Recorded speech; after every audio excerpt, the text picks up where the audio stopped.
Welcome to This Week in Surgery Centers. If you're in the ASC industry, then you're in the right place. Every week, we'll start the episode off by sharing an interesting conversation we had with our featured guest, and then we'll close the episode by recapping the latest news impacting surgery centers. We're excited to share with you what we have, so let's get started and see what the industry's been up to. Hi, everyone. Here's what you can expect on today's episode. I'm joined by Melissa Rice, administrator at the Loyola Ambulatory Surgery Center at Oakbrook Terrace, which is part of Trinity Health, and the newly elected president of the Illinois Ambulatory Surgery Center Association. Melissa has deep experience across different ASC models, and in this conversation, we dive into the topic of case costing, what levers that includes for her as a leader, why clean data has to be your first priority, how subspecialty data can sometimes reveal outliers that make or break case profitability. And then we also discuss some strategies for communicating these insights internally and driving real change at your center. Then in our data segment, we spotlight the days to bill metric. ASCs averaged 4.4 days to bill in 2024, which is up from 3.6 days in 2023. And we see widespread variation between specialties, with specialties like spine and cardiovascular improving, but still trailing the faster specialties like GI. We talk about some operational fixes for streamlining this process because improving this metric by even one day can have big cash flow implications for your center. I hope you enjoyed today's episode, and here's what's going on this week in surgery centers.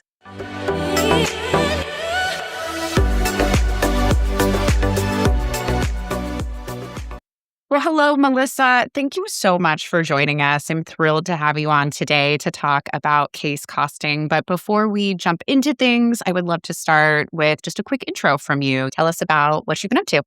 Yeah, thanks so much for having me. I'm very excited to be on this. I am currently an administrator at Loyola Ambulatory Surgery Center. We are a part of Trinity Health.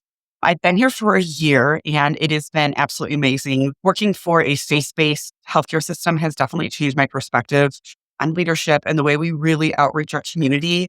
Our slogan is that, we also treat the human spirit, and being here for a year, you see it and you really feel it. And it's been great. I've worked in the private sector for many years of my career. It's coming back to not only a health system, but a teaching system.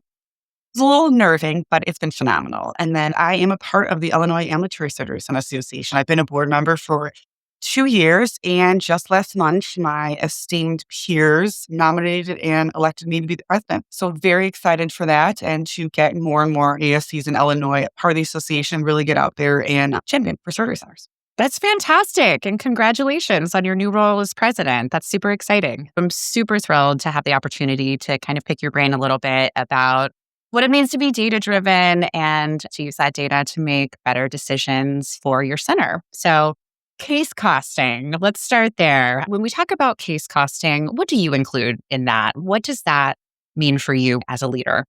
Yeah, I would say it doesn't matter where you're at in your career, the case costing is the bane of your existence. Something that you cannot not look into or have some type of touch or insight into it. It means different for everyone. I think case costing can be at the basics of just like literally what were your fixed costs for your supplies. For me as a leader, especially coming from a private sector and having syndication in most of my centers, so we have those private, provider investors and sometimes hospital investors, they really want to know, what was your implant cost? What was your actual fixed costs for your supplies? And then what's your staffing costs? Like, what were the providers or your clinicians that were there that actually touched them? So I try to focus on those three main things. And then once we get to a higher level, when you're like in boardrooms and you're talking about, your P&Ls and your income statements, those other fixed costs in regards to all of the other things tend to get brought up. That's when I work with our accounting team and our finance team, because I don't have a finance background. I enjoy understanding the numbers, but I don't, so that's where their stuff comes into. But for simple, looking at it, I would say focus on those three silos of what were your actual supply costs, your implants, and then your staffing. If a leader had to boil down their goal here, what are they trying to accomplish? Is it to contain costs, staff more efficiently? What would you say the big goal is ultimately? I would say all the above. I have used case costing to really look at specialties and then look at like-minded primary CPT codes and what the other providers are doing against each other. It's a great way to start chatting in regards to implant costs. That's a very high one. As we see reimbursements are getting tighter and tighter for us, and our costs are going up, I always look at implants right away. Go to your big ones, total joints, spine, your ACLs, that type of stuff, and really start looking at what is your cost. Is there an outlier? Is half of your group spending $3,500 on a total knee and someone's got a 6,000? It's a really good way to put it out there and they're their own numbers, not your number, to then have those really good informative conversations with them to say, hey, I cannot tell you what to use. I'm not, an MD or provider like yourself, but here are the numbers. How can we dial this back so that we're all in the same playing field so that one person's not hitting everyone's pocketbook in a different situation? I also use it, like you said, for staffing. Why would one specialty be way more in regards to how many people are covering the case versus other ones? And then is there a way to start looking at how staffing is used in the center? So backing it up and thinking about those inputs that you would even need to begin with to start having these conversations with providers. I'm sure when you were starting, you probably looked at your data and found some things that needed to be cleaned up or better tracked. What did you have to do in terms of data hygiene and even just measurement to get these inputs to be able to derive these types of insights to share with your team? Yeah, whether you're part of an ASC that's been around for a while or a de novo center, what you get out is what you put in. So if you don't have good data hygiene, you're not going to get good data reporting back. So you're actually not going to be able to report what you really need to report. There's a couple tools and tricks that I've used in my career. One being reach out to your vendors. They work with you. Ask them for your 12-month rear spend. Get that information there and see if that's the way that you can upload information. We here at Loyola went through a transition of different software. And we just partnered with one of the ASC specific softwares out there. And that's what I did. As they were saying, oh, let's move data over. I said, absolutely not. Let's just grab what we use in the past 12 months. We could always add more. It's harder to take out stuff because you need that then to build physician preference card, which are then attached to the cases. And that's where your bread and butter is at. That's where you're going to get all your information from.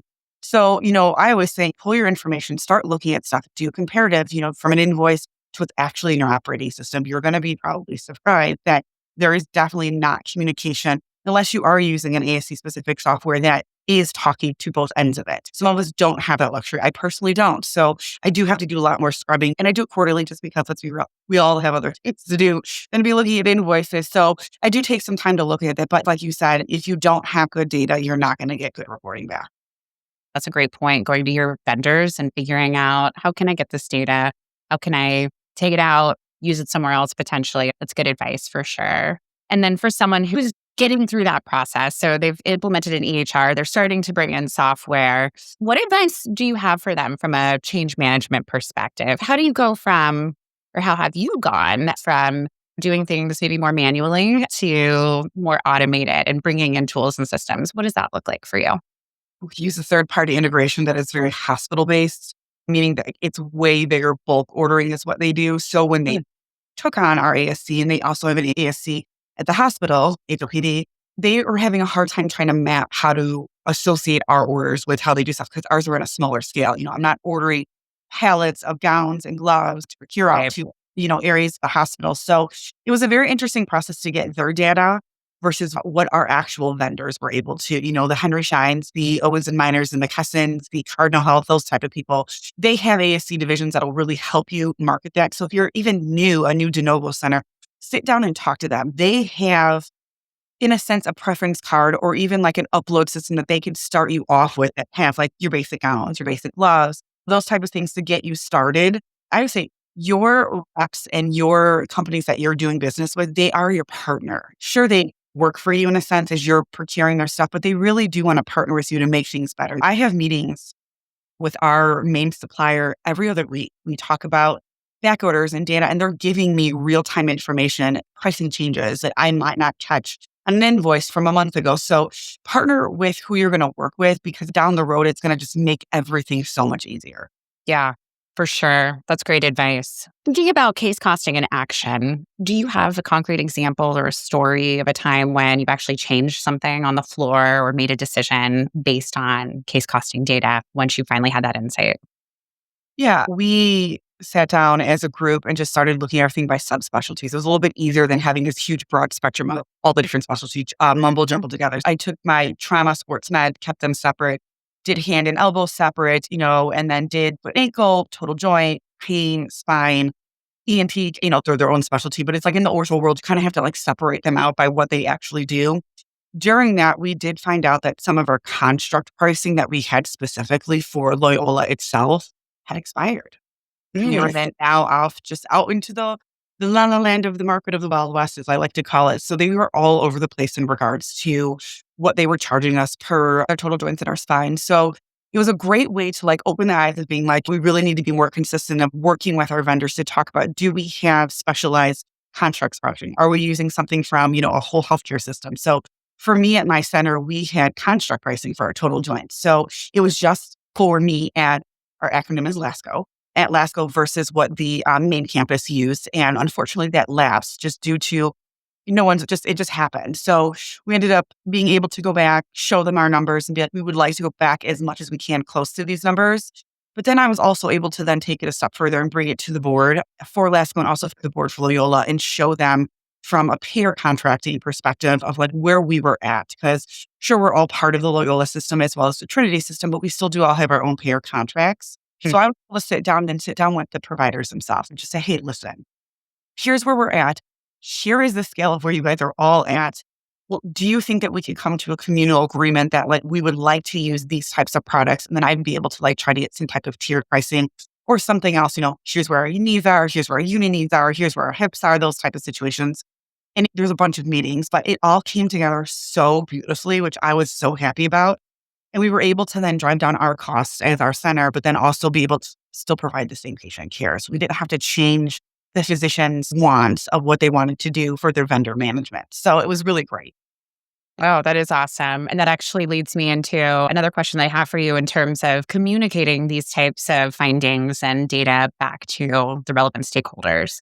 I'm curious, who reviews this data? Who's interested in asking questions? And then what is your process for distilling down these insights that you're finding and making sure that they're communicated in a way that people pay attention and they know that there's something to be done?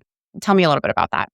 I'd say most AAC leaders do work in a space where they do have physician owners. I do not. So my approach had to be a little different because trying to explain to them, case costing and based off payer contracting was a little bit foreign to them as, they work for an educational system. So we are all colleagues together because we're all employed.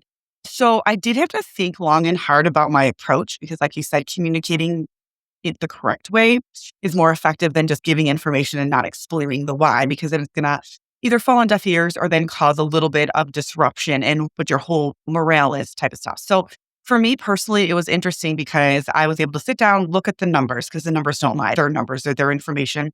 Take a step back, talk to the reps to start. Be like, hey, listen, here's where we're at. How did we get here? As as someone being newer in this role for this organization, and then talk about what could be the process. How can we work together? Then I've had the reps because they're friendly with the providers. They understand. They work together. They rely on each other. Then have that be part of the really important conversation. Once the doctors understood that, I then took it to our medical executive team as well as our board. We meet together because we're all working together. And then here's the issues that I found. Here's where I think we could do better. Here's the plan that I have in place. And here's where I think that we can do the approach. So I kind of almost did hope pro forma before I even had it, just so that I had hopefully answers to questions that they would have in their mind as I was discussing with them. And then once that was done, I was able to then take it to the Loyola board and be like, here's the big changes that you're probably going to hear about. With the board, a lot of the executive directors and leaders that oversee these subspecialties are part of it. And those are the people that I have really close direct communication with. So I wanted them to also be aware that you might hear some chatter in the break room or at one of your subspecialty meetings. Here's the why, and here's how we're going to make it better for us as an organization without touching the patient care aspect. And the provider still gets to use the product that they want to, but in a way better way for the organization. Oh, that's great and really smart to anticipate the questions you're going to be asked before you go into the meeting. You're going to have an idea of how you're going to get ahead of them and also getting ahead of any potential rumors. People are going to start wondering, how is this going to impact me? But recognizing that that's a dynamic in any workplace and being able to say, hey, no, this is great. We're approaching this thoughtfully and with data is really sage advice. Yeah. And then I would say for leaders who do have physician ownership, where they do look really heavily at every penny is spent, I would take similar approach. But with that, obviously with the board's approval, I would actually show them the factual dollar amounts based off like here are the three different areas that I look at in regards to what takes away the potential profit that case could be brought to us based off your three things of implant supplies and staff costing based off our particular payer contract. And I've done that. And it is definitely eye-opening to see some of the newer providers that are there. And then also for your champion providers that are there, every day, showing them those actual physical pennies does really help. Oh, I bet. And I imagine there's probably some competition it inspires too between physicians. We all know that profession tends to attract go-getters. And so they see, oh, somebody's doing, these procedures in a much more cost-efficient way. I'm sure there's probably some instinct to want to get on that train also. Yeah, I think as you start getting into your case costing, I would do a monthly report that I would send out that would show, where we are as a whole for the whole month, would build, what our costs were, what our potential profit is. And then I would silo it into the subspecialties and then show like what percentage of that subspecialty is going to bring that potential profit to us. And then, they would have everything outside of PHI, but I would call it public shaming. You have, and for all of the providers that were there for the months. But I noticed, especially in syndicated surgery centers, that like you start hearing way and way more conversations. The doctors are going to be in your office more asking you questions like, hey, I want to do such and such and use this particular, product. Do you think that would be a good financial decision? And sure, you're not going to have all those right at your fingertips and stuff, but it made me feel way more comfortable to then have the personal conversations that I needed to once I started producing those reports and stuff to be like, hey, there's no way that we could do this case. These cases are going to be upside down or whatever it may be. But as they were getting data months and months, those conversations became so free flowing. You'd have them in the hallway or it didn't feel like you were going to the principal's office to be, put on the naughty list. Absolutely. Because you're right. And you said it before. It's information, right? It's neutral. It's not saying you've done bad. It's simply telling us this is what's been done. And then the decisions that you make from there are really what are going to drive your success, your growth, your revenue, your profit. It sounds like you've really been intentional about creating a culture where everybody is looking at data and becoming comfortable with data, which I think is so important in the world that we live in today. No, definitely. And I make sure that I share it with my staff too, especially if there are big changes that are happening and it's for them to understand the why as well. This is why we needed to change in order for us to be sustainable and to keep moving forward and be able to live on our mission. We really need to make conscious decisions financially for that kind of stuff. And some get it and some are just like, oh, that's okay. It's another part of the day type of stuff. But I try to be as transparent as I can because I feel like once you have transparency, you're all on the same team. You're all making the same decisions. Absolutely. And data can be that great unifier in that way, level setting everybody for sure. So as you started getting into your case costing data, have you ever come across something absolutely wild that may have been missed or an outlier that you wouldn't have seen if you hadn't been looking at that data? I'm curious if there's ever been like a big aha moment like that. Yeah, I was looking at data and they really weren't data driven, which surprised me being physician investors, but some of them don't really, not that they don't care. And I don't like saying they don't care, but they're not as driven to like look at the data.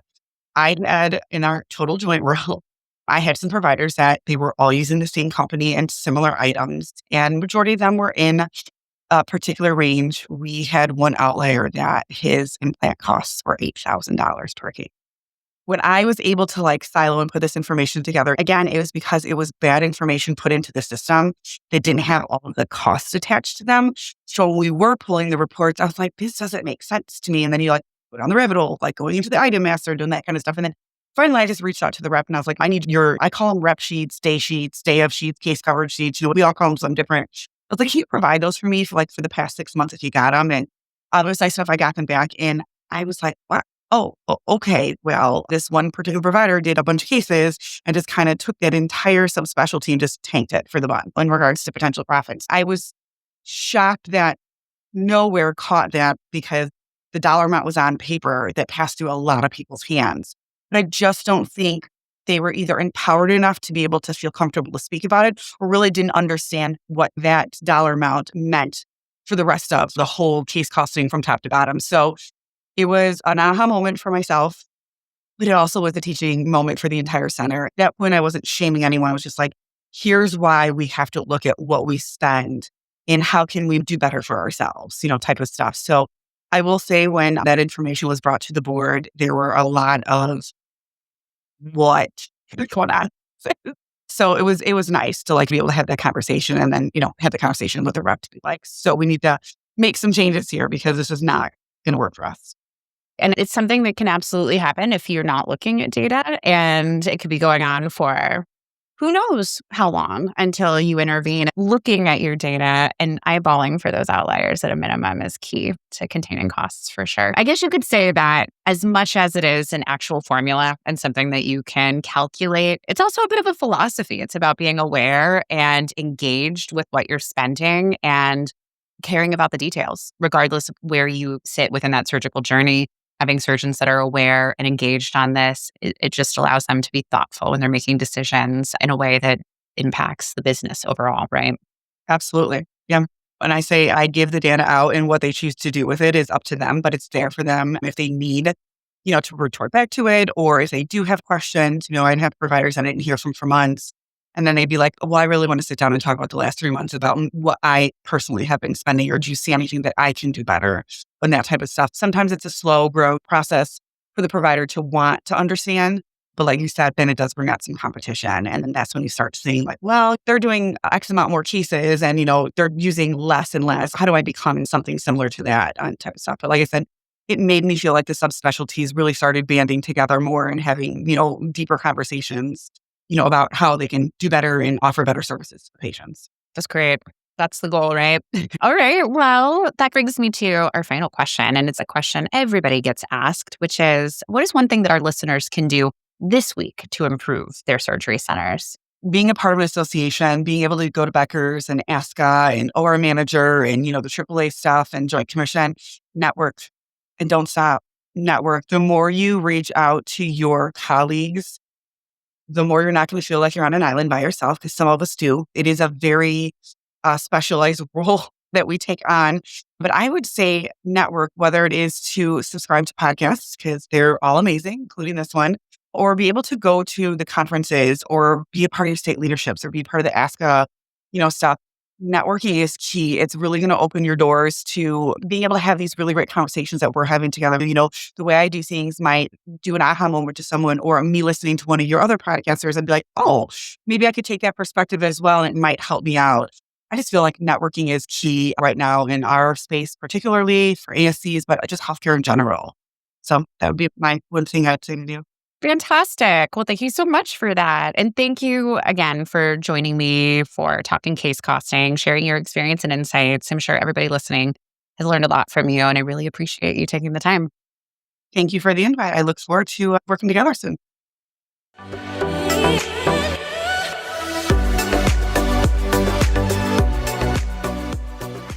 All right. Today, we're diving into a performance metric that often flies under the radar for ASCs, but it has a huge impact on financial health. And that's the number of days it takes to bill after a case is performed. Now, when we talk about operational benchmarks in surgery centers, we usually hear about OR utilization, cancellation rates, case volume, maybe patient satisfaction scores. But one of the most direct ways to improve your center's cash flow is often hiding in plain sight. And that's how quickly you get your charges out the door. Let's start with the benchmark. According to the latest State of the Industry report from HST Pathways, surgery centers in 2024 averaged 4.4 days to bill. And that's up slightly from the year before, where we saw 3.6 days to bill in 2023. Now, at first glance, 4 days might not sound like much, but across hundreds of cases, that lag can push out a lot of revenue.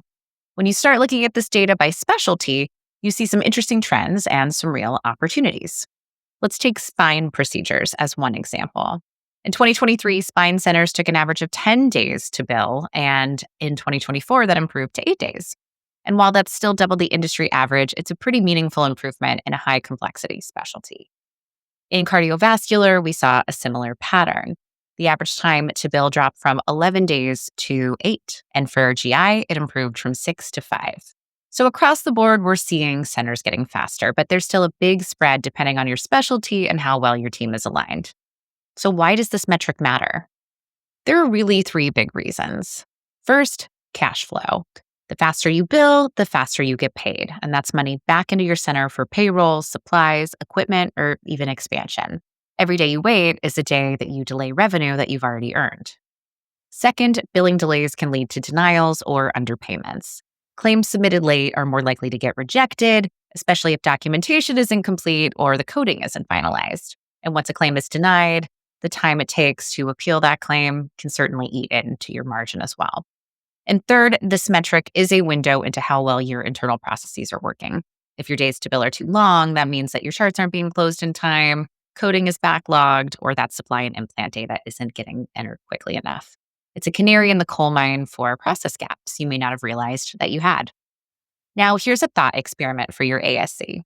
Let's say you perform around 300 cases a month and your average case brings in $5,000. That's about $1.5 million in monthly revenue. If you cut your billing time in half, say from 8 days to 4, that's accelerating about $200,000 a week in cash flow.